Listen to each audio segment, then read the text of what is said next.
I've started to wonder if this is maybe a symptom of our times. You know, I've noticed that we don't stop to breathe as often as we once did. We're constantly distracted from meaningful conversations by a buzz. You know, it's not just a doorbell or a phone call. It's our phone going off every couple minutes and or calling. You know, so I think that you're right. We live in a time where we're going at an accelerated pace, and it's very hard to listen to your body. It's hard to listen to your mind. It's hard to listen to your heart.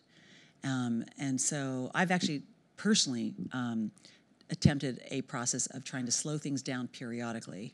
I take a deep breath and I hold it for 7, and then I let it go for 8. I do that a couple of times. My heart rate slows down. I think I kind of give myself space to think deeper. And I think when you do, you care more, not just about others, but about yourself. I know you recently interviewed the Dalai Lama. I did. Did that have an extra effect on you wanting to calm down? Oh boy, just sitting with him is a calm. I mean, he's like, oh boy, okay. You know, he sits, and when he sits in his big chair, you know, he sits and he takes off his shoes. I could do that now, but maybe that might offend you. He takes off his shoes and he crosses his legs on his big chair, and his message is really fundamentally about compassion. I've interviewed him a number of times, but this last time I did it for National Geographic magazine. It's in the August issue, the piece I wrote. And so I went to Dharamsala, which is a big schlep and a lot of jet lag, right? But yet it was completely worth it. I basically went to his private quarters and to where he prays every morning for several hours. And what he does, praise is the word I use, but it's essentially, people can call it meditation, but essentially what he's doing is practicing. He's practicing having compassion. He's practicing trying not to be pulled by the negative emotions.